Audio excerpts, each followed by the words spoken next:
Gang, I am very thrilled, happy to be here with the one and only, the legendary Tom Murphy. I'm in the Gibson Wood Library room here, getting to chat with him just a little bit. So I guess first off, is there anything new that you want to tell us about that's going on with Murphy Labs? Not necessarily, you know, I'm not necessarily trying to throw any crazy things at you. Just what's the newest thing going on right now at the Murphy Lab?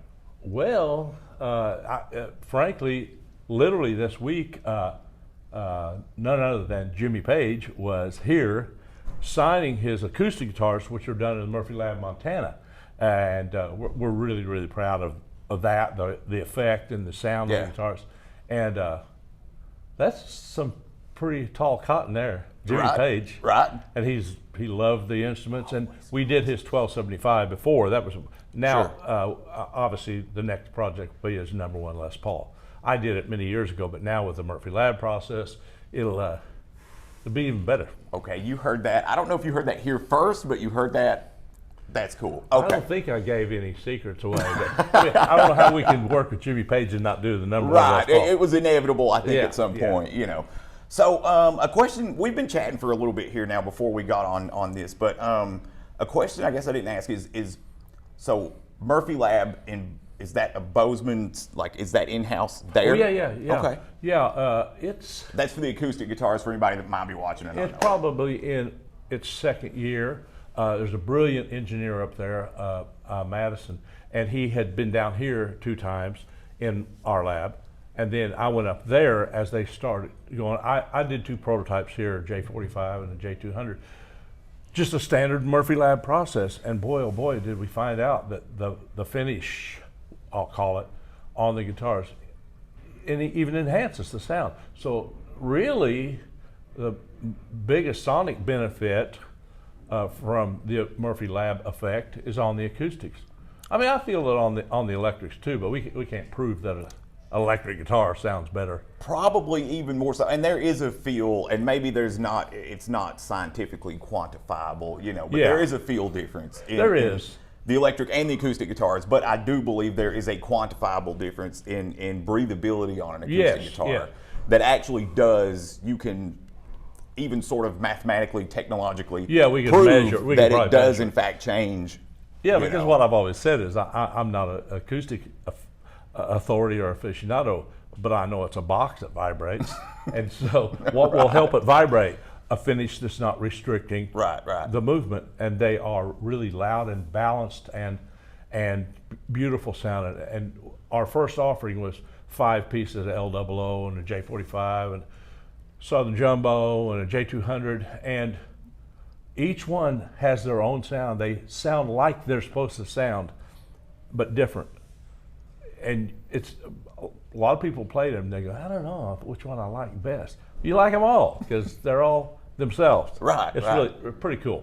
It wasn't predicted, frankly. So, is there like do you go back and forth now then between like here and Bozeman? I've been twice to Bozeman and to obviously help them with techniques. I make tools for them. It's like, you all have to have this. And I will just tell you, several people know that one of my main tools, which I brought here, is an old railroad spike.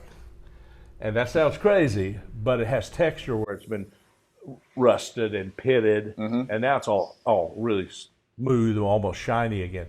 But it can create a certain effect when I use it on the lacquer to break and not just chip or make dents. But my #1 was being passed around the lab for a mostly a neck effect on the back of the neck, until once again this engineer from Montana heard me talking about that one tool created this effect. And he said, why don't you cast that? We now have that redone, reproduced. Wow. Everyone in the lab has the same Murphy Lab railroad spike. And it's done in a way that is artful. So if anybody's watching it, don't take a railroad spike and just start beating your guitar with it and try to equate it to the Murphy Lab. It's not the same thing. It is not the same technique. It will not yield you the same results at all. Yeah, don't try this at home.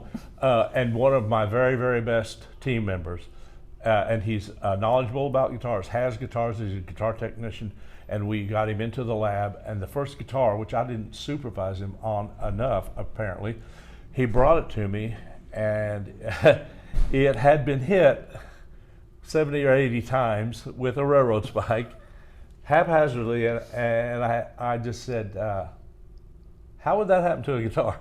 And he just went, oh. Because he wasn't thinking in that way. Right. So we talk about it, and what the team members have all done is grasp why we would do what we do. Everybody knows about the car keys and the railroad spike and the heat gun, and they immediately head toward a place where they see the effect, what we're trying to achieve. We have the 4 levels of ultra light, light, heavy, and ultra heavy. And as they start the project, especially heavy and ultra heavy, they already have to have a reference, and then they watch it happen. It's not heavy art, but it's really a craft, and so I compliment them all the time on their work. I just saw one today and went, "No, you're just showing off." It looks so good and so real. Yeah. And they take pride in doing that. That's the cool part of being in the lab, and not everybody gets it. Right. And every one of them have worked in other departments in the company, and they come and get them occasionally, but we can't go out on the floor and take anybody in the lab and hand them a railroad spike. Right. It's like, well, no. It's a very specific training. Until you realize why you're doing that to a guitar, you shouldn't be trying it. Right. And I've got one last question for you, because I don't want to take up a ton of your time. Sure. I really appreciate you hanging with us for just a little bit. Glad to have you. It's not anything too deep. One of our guys at the store, Wes, he has been dying to know for a long time if you can tell us anything about it, the rolling of the necks. And fingerboards on a Murphy Lab guitar, because I think that's a lot of the difference. Very essential. It used to drive me crazy years ago when I would have reissue guitars that were supposed to be like vintage guitars. They felt nothing like that. Why? Because it's right here in your hand. They've still got this sort of sharp-ish And I fingerboard. used to try to do maple necks, which don't have any binding, so you're going to take the finish off when you're trying that. It used to frustrate me. So years ago, we started rolling the binding for that very reason. And then it was decided it's essential for the lab because it's supposed to correspond with the look that's on the thing. If it was all cosmetic, then the guitars would not be near as appealing. And so I frequently go where the people out here on the fingerboard prep, they pull the tape off that's been there while they lacquer the guitar. And then they clean the board and clean the frets, polish the frets, and they roll in between every. And so I'll ask them if they're new, I'll go, hey, so that's the most important job here. They go, what? I go, it's not. Well, it's going to go in it's going in the player's hands. That's all they feel. They may not even be able to see anything. They go, oh. I go, okay, no pressure.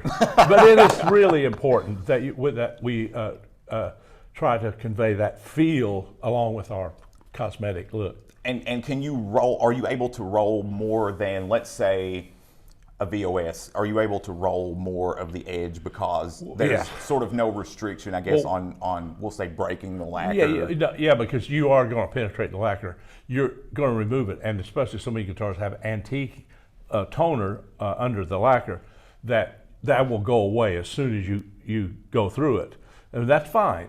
And if you look at an old Les Paul, it'll have a white line all along it where there's no lacquer. And so that look is consistent. Now, I had a neck done 2 days ago, and the girl doing it said, do you want me to do like heavy age? I go, what? Because they have a degree of roll for those levels. So the levels of it's aging. Not the roll as much as how far down they'll go on the binding. Understood. She goes, well, we go to the middle of the dot on the, oh, no, you don't have to go that far. Okay. But so what they have a system for that too. Yeah, and it's really important because when you pick up a guitar, it's like, the guitar I own, my Gold Top from Murphy Lab, had that feel. As soon as I picked it up, I went, wow, it's really friendly. Yeah. And so it's really important. Yeah. All right, well, thank you so much, Tom. I really appreciate it. Gang, once again, the legendary, one and only Tom Murphy. Thank you so much for spending some time with us today. And I get a lot of blame, so whatever. Appreciate it. That's got it. Thanks, gang. See you.